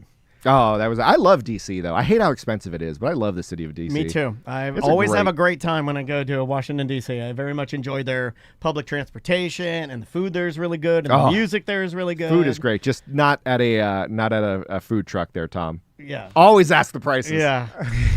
well. No, well, I will say that No one's you say that, confirmed. but a lot of listeners have emailed me and said they're just like Tom, and they're like, oh, it's an epidemic. Yeah, and, Everybody's getting scammed. and no one's confirmed to me that there is different prices. It may all be that expensive. It may not be what I thought, like some conspiracy where they saw a tourist walk up and they raised the hot dog prices by $3. I think that's just what the prices It are. could be, but I think if you call them out on it, they may give you a lower price. Like if you ask them beforehand, and then if they say it's like, yeah, $15 hot dog, and you're like, come on, dude, I'm not paying you $15, they might lower it for you. You know what I mean? Well, wait a minute. Because they want to make the sale. yeah. I don't know if that exists though. I think it is. I mean, they've been there for 50 years of generations. And this is of- me, Kenny. I don't think I'd say if he walks up and I'm an honest guy and I'm like $15. Well, no, I don't and- think you can haggle. And with then if them. he goes $15, what are you talking about? I'm gonna be like, sorry, man, $15. I'm not gonna lie. I'm not gonna say no, it's 12. I lied to you. I'm not gonna say that. Or okay, you can give her for 12. Like I don't know. think you can haggle. I think if you're in the Well, wait a food minute. I truck, say like, have your wife show me. Come around. Have your wife come into the food truck. but just one. Just Only one. Only out one. the neck hole. So with the time we have left, I did another thing at the Science Center of He's all got places. a gun. All right. But it's something that I guarantee Tom will be like, what's the appeal of it? And I went to a silent disco.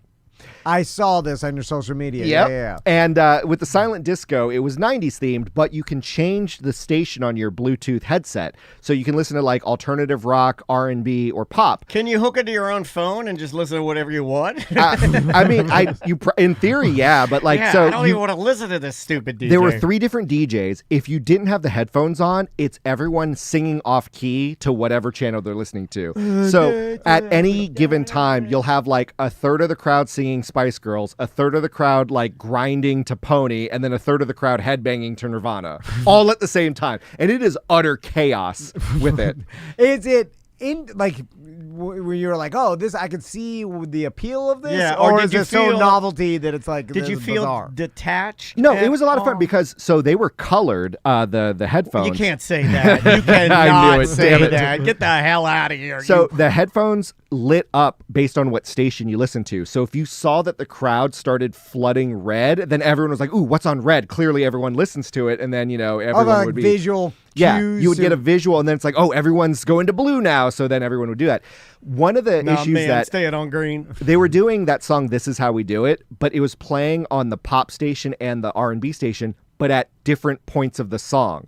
So half the crowd was singing "This Is How We Do It" when the other half wasn't there yet. So it was like and the other half was saying dollar bills, y'all. Yeah, it was weird to like. That's not cool. People are throwing their hands in the air. Half saying, this is how we do it. It was weird because the DJs have no idea what the other ones are playing. So like the odds that happened would have been slim, but I just thought it was weird. But I liked it because you can get yours in a 6-4. It was a fun social experiment to see just like what songs people gravitated to, what groups of people listen to what groups of songs. And then it's like you'd be, dancing along to, Foo Fighters. And then you see like this couple just like grinding on each other, making out because they're clearly listening to something else. Yeah. They got Genuine's donkeys playing. Yeah. Doesn't it take away from the whole you're all listening to the same music? That's kind of what I was talking about. It's like literally being in your own algorithm of music. I love being alone and disconnecting from humans. This is why we're all dying. Because there's only 3 stations, it had that element of you're disconnected, but it's like, I have my own little group. Like this is our little group and our little secluded party. So you get to isolate yourself for a bit. Segmenting into groups of and then you're like, well, attack! You start attacking them. No, but then attack the Reds. But then it's like, I'm going to sneak on over. I'm going to betray this group and go to the other group. And then chat room's giving me crap for saying Genuine donkey yeah, instead of pony, but that's pony. Fine. It's fine. Because there was also, let me get that donkey. I understand. So towards the end of the night, I didn't want to go back.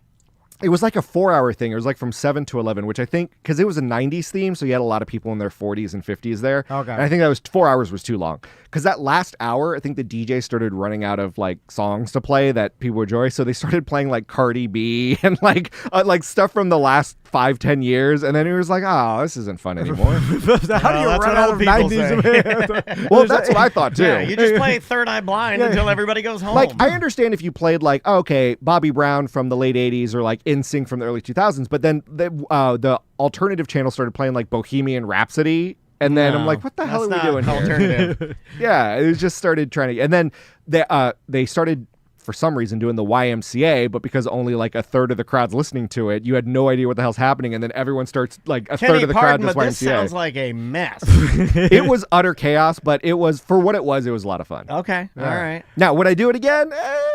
Maybe not, because it was one of those like I did it. It was fun. Right. Yeah. Apparently, they're doing it again. I'm sure you guys will promote it, but it's going to be different themes this time, so it won't be 90s. It will be like a completely different set of music that you can shuffle through, which would be pretty fun. I like it just because you can get away by taking your headphones off. And then you're back to you're like all right, I'm out. All right, my own thoughts. Now, they apparently do that at like corporate events, like when you go to a trade show and there's a bunch of people like presenting different products. They'll give you headphones, so it's like, I want to listen to this product over here and still walk around. That way, I'm not like stuck watching a presentation the entire time. we have to figure out a way cool. to get some sort of hypnotic trance recorded and then put these headphones on people and then weaponize them into a frenzy to do our evil bidding, right?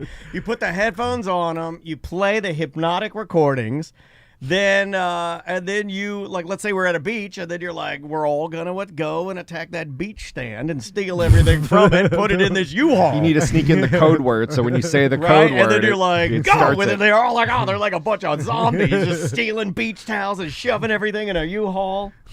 But I will say everyone did dress up like the 90s, which was pretty funny to see like what people's takes were, because you'd have some with like the overalls but with one strap loose. You'd have like the stereotypical like flannel grunge, and then you'd have... Did anybody do old lady or old man? Because they should be asked to leave if they do that. No. You've seen that gimmick? Like 90-year-old man. Where they do, it's a 90s party, and then the person comes in dressed like an old man. And Actually, like, I'm going to have to ask you That's to the leave. equivalent of the biker party. One person... And he's dressed like a road bike exercise guy. I'm going to ask you to leave. One person did dress up like Larry Johnson grandmama. So they had like the old lady wig, but they had a Charlotte Hornets Larry Johnson jersey, and I was like, that's pretty good. Yeah. I appreciate I that. used to love Grandmama. Well, Kenny, thanks for coming by. Appreciate We you, buddy. it. Grandmama or Little Penny, who wins in a fight?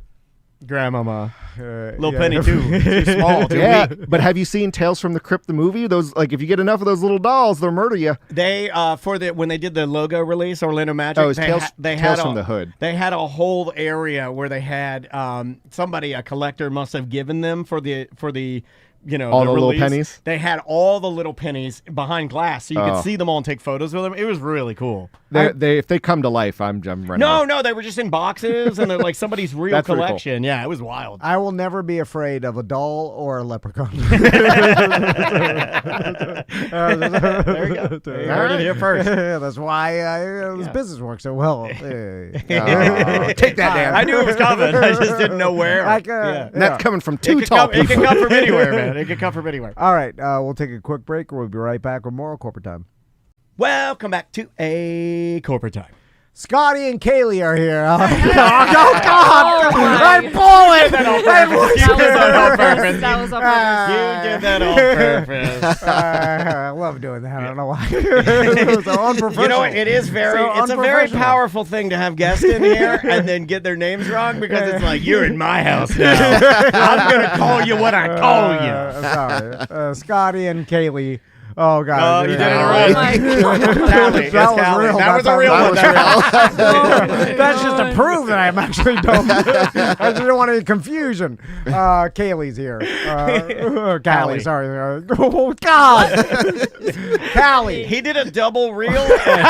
Trust me, here's the best part. When you guys leave today, it'll be all quiet in here, and I'll hear a God damn it. It'll be because he realized. God, I should have wrote it down like Pal. I brought it back. He brought it all back. That's around. a pro. Anyway. All right, great to have you guys here. We get a little crazy in here at times, but today Tom told me that you are here to talk to us about preserving your own personal history. Is that correct? That is correct. So we have the Orlando Collected exhibit, which has 150 items to represent 150 years of Orlando. Love it. And so to go along with it, we wanted people to understand that without them preserving the history, the museum, we don't have objects to show. Yes, So we want to teach people how they can preserve their history in conjunction with the new exhibit. So, like, when you talk about preserving your history, this is something a lot of people don't think about. I started freaking out a little bit when he sent me. When you can find it on the website, and there's like a lot of like little paragraphs that kind of walk you through different things that you could do. I guess what I was looking at that you sent me the links, and I am very bad at this. It's horrible at preserving my own family history, and it made me. That's why we're doing. That's this. why we do the I class. like this. Yeah, like I guess it brings up the fact that you will only live so long, and then what happens after that, and most people don't want to think about that. Yeah, but it's inevitable. And then don't you want to leave behind some? Something that your generations for my daughter, after you for your sons. Yeah, even then, like beyond that, for their grandkids and stuff like that, because you start looking back and you're like, well, let's do it now. Because I wish, like, all I know of my great-grandfather, right? I got one picture that my granddad showed me. He's like, here's a picture of my dad. And then I was like, whoa, it's like you're crazy. Like, he fought in World War I and stuff. And then, like, there were some stories he told me. Like, he had problems when he got back from the war because of mustard gas. Oh, wow. And he had lung problems that he was plagued with ever since that. And so I heard these couple stories, and that's it. And I was like, God, I wish there was something more. There was some, like, article, like, something, like, oh, here's his canteen from the war, like something, right? And then it gets lost in life, and then and if you don't do anything, like the generations that precede you are never going to have anything of yours, because you have to be purposeful when it comes to these kind of things. You can't hope that your kids are going to do it. They knew you too well. Like, this is for generations beyond you. Yeah. Right. Walk us through like some of the things that you guys are like what you're doing with. Yeah, this. it'll have three parts to it. So yes, so there's 3 different sessions. So when you sign up, you can sign up just for one or for all 3 and get a discount. But the first one we're doing is at the end of July on the 23rd. It's genealogy. So we're partnering with the Central Florida Genealogical Society, and you will get to sit down one-on-one with a genealogist who will help you look into whatever it is. So if you're like, I know my family is from Ireland, we're going to match you with someone who has experience looking through Irish records, or I think I might have some Native American family. We'll find a genealogist, so you'll be matched with that person. I'm glad you brought that up, yes, Callie, because you're gonna continue the lie, or no, because maybe we talked about this before. DNA test. This guy's got a full-blown headdress. He has a full-blown headdress in his closet. Here's the thing, full-blown. That's for gay pride. It would make more sense. He used a lot. I like multi-use costumes. He really does. Halloween, gay pride. Yeah. I like how you use it for YMCA everything. day. Opening of a new YMCA. But I thought about this. I was like, maybe the DNA testing, because if I was the head of a DNA testing company, I would just give them to Europe. Just go by the name. I'm like, I'm not gonna do all the work, and then you have to put it through the tubes and spin it or what whatever. What was the name on the address? Dancing Bear Johnson. He's in there. Put it on. He's putting it on there. Give them whatever the name. Let them be what they want to be. There's no way for them to. They're not gonna go back and test it. I believe that anybody can be anything they want to be right now. That's what I believe. No, but so then if you actually go and start looking through records, you can find the truth. Write that down. More accurate than the DNA. So are you going to do this? Are you going to do? That can't be true. But it can also be confusing. That's why it's good to work with a genealogist, because for example, when my DNA was done, I was told all my life that on my biological grandmother's side, we were German, but none of that shows up. But what happens is her family was from Germany, but where were they from before that? That's how it drills down this. Gotcha. And so how do you even go The chat room thinks that says that Tom thinks genealogist is someone who knows a lot about genies. Oh my God. I wouldn't even read the chat room. Sometimes they do. Sometimes they do. That one was hilarious. That one must be read. How dare you? He's obsessed with genies. He also says this whenever he uses a genie in an example. He'll say, what if a genie came down? Genies don't come down. You rub the lamp and the genie comes out. Everybody knows that. Scotty knows that. Scotty's like, look at how dumb this guy is. So where do you even start when you start looking through records? Or what is that some, I don't even know what, how would someone, if here's the story I've been told, where do you start from there? Well, that's a great question, and that's why we have the genealogist. We do great questions. I have to put the camera on Tom, and I have to go, hey, hold on. I have to go, hey, that's a great question. Well, there you go. But just for maybe people who live far away and they can't come to class. There are websites like Ancestry.com, newspapers.com, things like that. You start with your parents, you look for their records. In the newspaper, they used to do birth announcements and death announcements. So you start there piecing things together. But I like this better with meeting a human. And talking to them, because I will say that from my perspective, I've tried to do this a couple times, for Andrea or even for myself. There is a curiosity to have there. There's also a lot of anxiety that I carry there, which is one of the reasons why I think I push it away. It's understandable. One of the reasons why I didn't really hold on to a lot of the stuff when my parents passed away is and I feel very guilty about that. That's kind of what I was referencing earlier, is I want to do this not only for my daughter and for my wife, but for me and see what's happening. But sitting down with somebody that can get me past the website, because you get into the website and you start doing that, and that's all good and well, but I'd rather have a human be like, no, well, maybe try this, or you could start with microfilm here, or you could use this, or this website's tried and true and I love it. A personal recommendation goes a long way with me. Exactly. And that's why when you sign up for the class, we ask you, where are your ancestors from, or what are you interested in learning, so we can have that exact person. That's dope. To help you. You know what's weird? I thought about this. Moving forward into the future, there will be a time where my son's kids are looking back at my Facebook. You start looking at your grandfather's Facebook and seeing what that's a good band name, Grandfather's Facebook. There's this digital history that will exist in the future that is odd to think about, where a young generation in 100 years looking at all of our social media. They're going to watch this show. If it still exists, Yeah. you know. Yeah, it Careful could be what on you post, YouTube. right? Or, yeah, you really should. There'd probably be a great information dump where they'd be like, we're polluting the world with the whole storing so much useless information. I have wondered if one Yeah, day yeah. they're gonna be like, you know that whole back half where we were doing like yeah. Periscope at we're dumping Periscope. Right. You know how many gigs that is? 12 billion jillion gigs. We're dumping Like Periscope. 2015 deleted. Yeah. Like or they save it in some way that you can research for money, you know, because I'm thinking there'll be a monetize it in some way. You know but- what got me started thinking about this is I bought we were at Walmart the other day and my daughter saw a laminator. Like like an old school, like the ones that smell and you heat them up and you put and you laminate. And she was like, "Oh, a laminator! I want a laminator for my CPR card." She wanted to laminate her CPR card. So I took her laminator and I just went to see Metallica on Sunday, and I had her laminate the wristband I had and my ticket and all this stuff for posterity because I'm not a keeper of history. I don't do that. Well, but like I want to be better at this. So Can I tell you something? Please. Laminating it is not a good idea. Oh God! Oh boy. I'm so sorry. What, the glue, man. The glue. Think about the glue. already laminated it, If you were though. to try to get it out. I'm never trying to get it let's out. never Oh, get yeah. it. Yeah. It's in tube. Yeah, it's a But tube. think about And 50 I'll be years in my from now tube. when they have the Museum of Tom and Dan. They're gonna want to take it out. Oh, I know that boy. never happens. That's why I'm not Oh, even you that never concerned. know. I'm like, I hope I'm I like, get a wall. But Kelly, my life will never be remembered. the genealogy's part 1.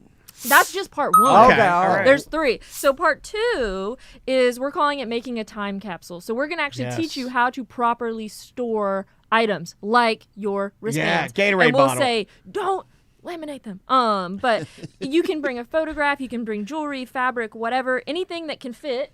I brought Oh, it's show and tell. Oh, Forgot for about the that. viewers. Which is perfect for the hold on. radio. Everyone yeah. is going to get one of these archival grade acid free storage boxes. Whoa. Yes. And it's more expensive than the ticket. So you're getting your knowledge and your gift for That's a a cool- cheap price. Acid free?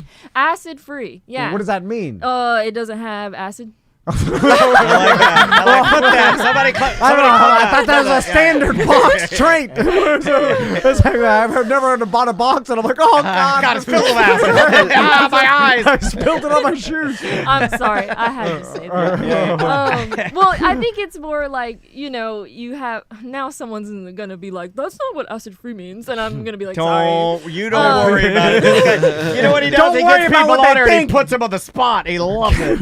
Yeah, never worry about what they think, Callie. Never look at the comments. Anyway, but I assume it's, it keeps it from getting damaged in general for like, so if you have like an old photograph, like you said, of your grandfather or whatever, Yeah. and it starts to like discolor and fade and all of those things from like light or the oils on your fingers and Yes. things like that, these kind of boxes are meant to to it from all of those things. They're sort of more resilient or better that. than like putting it in a cardboard box There or you like go. a trash bag or something. Because we you got gotta some work. people signing up here, I think.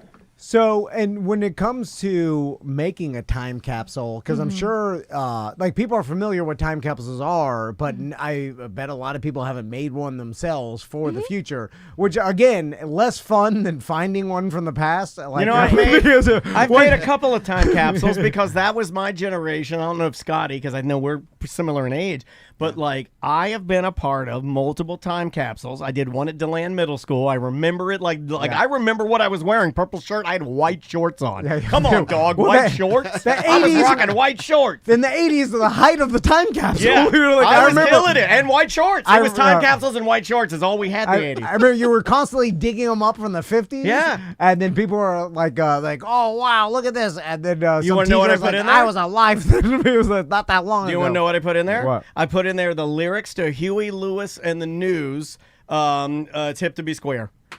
I really like that song. That's a choice. I really like the song, so I Okay. wrote the lyrics out on a big piece of paper and folded it in my envelope, and they put it in the time I capsule can as a get- representation of music from the era. I can get that on the internet. Can you get it poorly written by a young man, a young boy? In white shorts. Yeah, in white shirt. Yeah, and a purple shirt. Those were the colors of DeLand Middle School. So, Oh. yeah. What's part 3?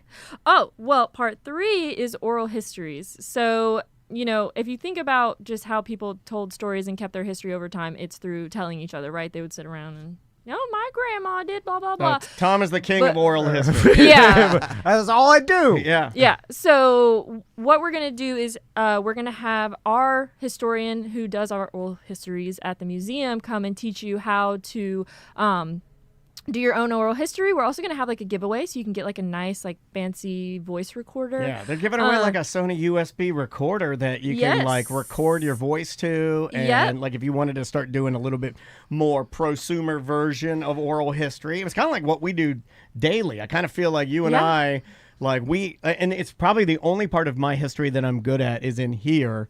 Is I do have every single thing we've ever done. Like, I mean, like there's very little things I don't have. From the beginning of the show. Tom and Dan Museum. Yeah, I have it all for the Tom and Dan Museum. Hire me at the Tom and Dan Museum. We will. We'll do it. I like the idea of like, writing or speaking your oral history and recording it all down and then putting it in ChatGPT and like, make this better. Oh my God. Well, no, that this takes more away interesting. the personality because you want your kids to hear you. My life is so boring. What if you had an editor? That's no different. And then if I gave it to Scotty as my editor and said, here's my book, and he's like, well, take that part about the white shorts out, you fool. And I'm like, well, that's part of my history. Give it to a human dog. You want to sell some books. AI is doing that. Well, But the oral histories are really important in the work we do at the museum for many reasons. But one way you can see them used is right now in Orlando Collected. We have a whole panel of I think 6 maybe. Yeah, different 5 or listening 6. stations Oh, where you can those. listen to clips of people's oral histories that we've collected before, and That's cool. It's really important. I think this is I'd never heard of it being used for family history, so I think this is an awesome idea. Yeah. You know what? It's like so much history is lost because I think the individual is like doesn't bother to tell their story because they may, just like I was making a joke, like they are like, it's not that interesting. Like my life hasn't been that, who's going to want to read about this? Like, right. And then because you forget, like your descendants will, because just being the, part of the family and being, so someone 100 years now related to you would be happy to get this. But it's a hard, I guess, to be motivated. I don't know if you'll ever think after about it death. that way. In 100 years, it's hard to think that way. I don't think your brain's made to be motivated by that at all. But 100% they will. And I am such right a guarantee. now. It's like if you had your great grandfather's writings or like a recording from them, you'd listen to it for sure. You know what I'm saying? Yeah, Like, absolutely. What if he was a horrible person and wrote some really bad stuff? It doesn't matter. It's just That's still history. It's you'd still read a it. history, Yeah, you'd read it. and you'd be interested in it. So it's funny that we stop ourselves from doing this because we're like, who'd be interested? When 100% someone will in the future. Absolutely. And also, when you bring your items to the class, you don't have to bring things that you want to save about yourself. Like, I have my grandmother who passed away. I have her recipe book, so I'm gonna actually bring it to the class. That's awesome. So I can learn how to save it for myself. So if you already have objects that you want to save, like. Well, I was going to say like a wedding dress or something, but the box isn't that big. Let's do recipes for a second because, Yes. I'm sitting here pontificating about how I threw away all my parents' stuff, but I do, because I kept it for Maisie, I do have all of my mom's recipes. I have her wooden box with all the cards in there with her real handwriting. Some of it's got like chocolate smears on Yeah. it, blood Yeah. from her own fingers on it. My dad has it as his house, but my Nana used to make my favorite dessert around Christmas time, which was this peppermint pie, and he has the card in her handwriting. Ours was brown Yeah. sugar pie, and I have that one, and key lime. She made a homemade key lime. Callie, what happened? And have you ever experienced someone that's come in and then realized all their family history was a lie? Because that's You know what that is? You know what that's called? Oh, that's called Antiques Roadshow. Yeah. It hurts my heart. Like, there's been multiple scenarios, like everybody knows about the Native American thing with me, but also I thought I had, or in my possession was my grandfather's pistol from World War II. And I always knew it. Like, that's what I thought it was. And I believe he told me that. He may have been confused with it. Anyway. This is my service revolver in the Great War. And then I put one picture. I should have just researched it myself. I put one picture on the BDM Outdoorsman page. Like, look at my grandfather's pistol from World War II. And the first comment's like, that was made in the 70s. Okay, so And I was like, God damn! And I was So it's funny you say that specifically about the pistol. So at the museum, we the Barber Mizell fuse. We talked about it on here. Yeah, the gun that they supposedly used to shoot the sheriff, and then they looked at it and they were like, "Oh no, this was made way after." It's and the family had passed it down and had kept yes, it has happened. All that time. But to me, that still makes it history, and it almost it is because it's in the museum. I mean, that story is part of the history. Exactly. Now, yeah. What the fact that they thought it was real is still part of it. It's still a family heirloom or whatever. But I think you do have to be prepared for what you find out may not be what you want to find out. And I can give a personal example. My family decided to do research and my mom was adopted, and so long story short, I opened up my family tree now on Ancestry, and her whole side of the family are strangers. And I'm not okay with that. So I don't look at it. But you do need to be prepared as you delve into this stuff. Yeah, because it's real. Well, this has happened with celebrities and stuff, where like some celebrities, like I think it's like Gary Busey standing there, and he's like, "I was a slave owner," or something. Right? There was a thing where like certain celebrities who wanted to stop participating in these like TV shows that start researching their past, even though it's ridiculous. It's like, it doesn't, what your great grandfather did has nothing to do with you whatsoever, but it's still some sort of bad publicity for you or something. It is. So going back to the time capsule, what would you suggest people would, because I think I even thought about it right now for this show, and like, what would I put in a time capsule if I wanted to preserve some We could do an event. Like, I don't even know what I would put in there though.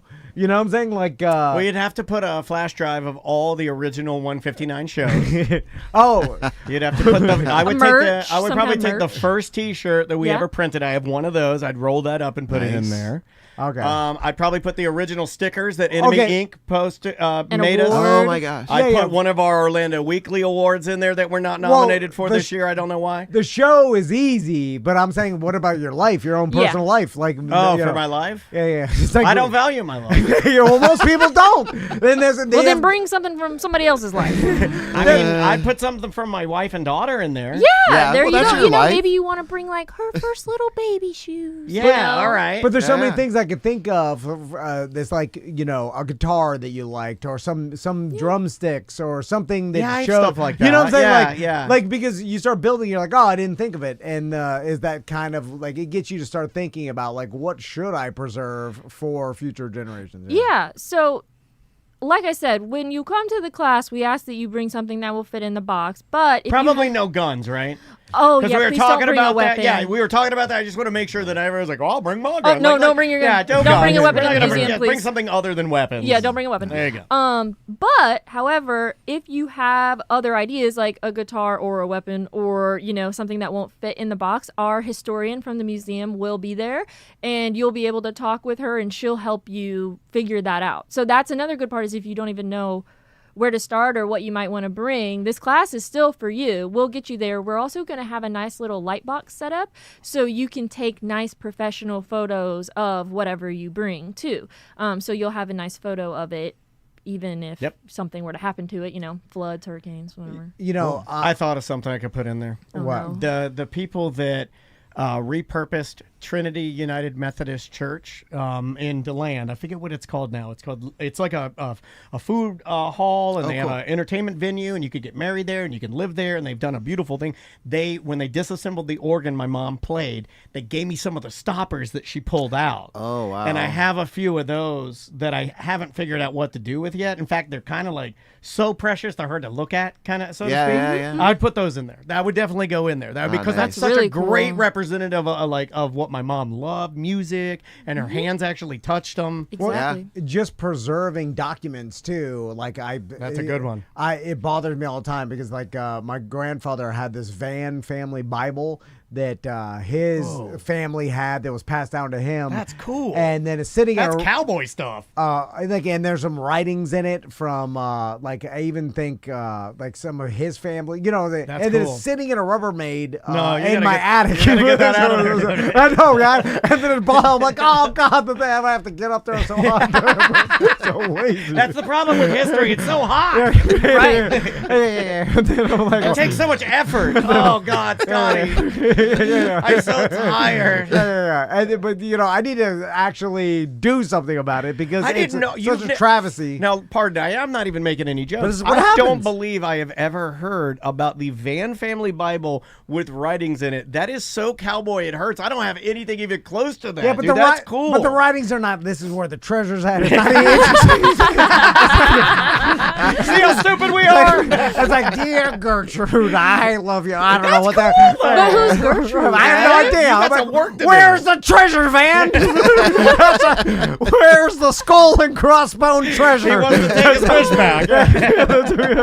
I want to He spit wants- out some jewels. You want Goonies? I don't want the Goonies. It was never that interesting. Oh my God, dude! You so- seriously have to get your family Bible out of your Oh, so hot. Rubbermaid. I'll wait till the winter. All right. Well, this sounds awesome, guys. So Yeah. again, when does this start? When? So let me get my little paper. Yeah, please. Let's plug it one more time for people that want to, because I would imagine that there's limited spacing for this. There so. is very limited spacing because, like I said, it's very much one-on-one. So July 23rd is genealogy.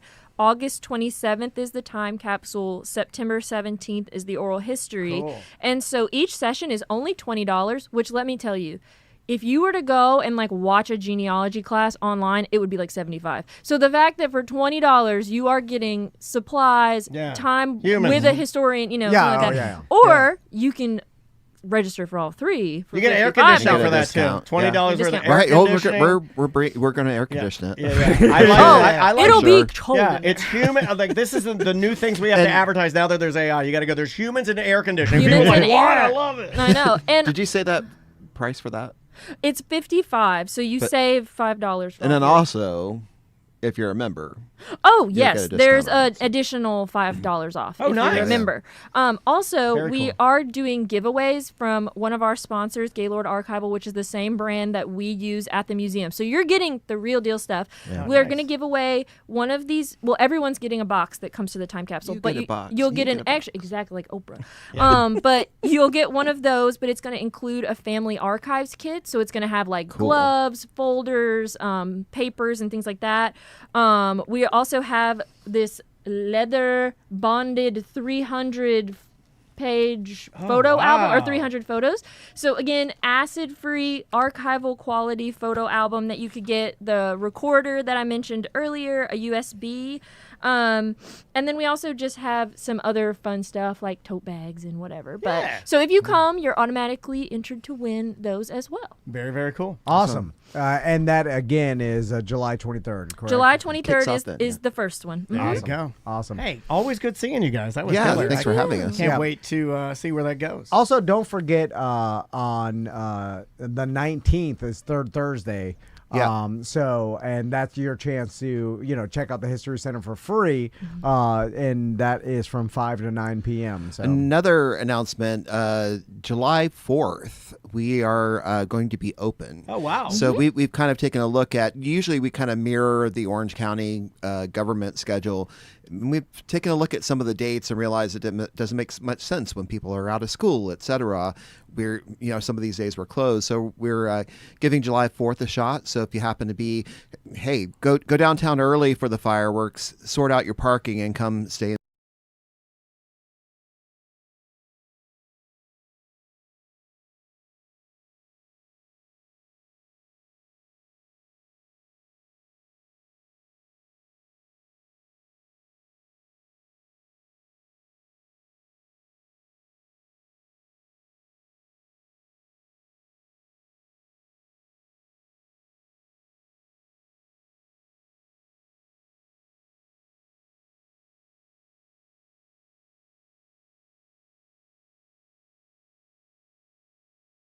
capsule, You but get a box. you'll You get get an a box. extra, exactly like Oprah. But you'll get one of those, but it's going to include a family archives kit. So it's going to have like gloves, folders, papers, and things like that. We also have this leather bonded 300 page photo album or 300 photos. So again, acid free archival quality photo album that you could get, the recorder that I mentioned earlier, a USB, and then we also just have some other fun stuff like tote bags and whatever. But so if you come, you're automatically entered to win those as well. Very, very cool. Awesome. And that again is July 23rd, correct? July Kicks 23rd off then, is the first one. There you go. Awesome. Hey, always good seeing you guys. That was Yeah, killer. thanks for having us. Can't Yeah. wait to see where that goes.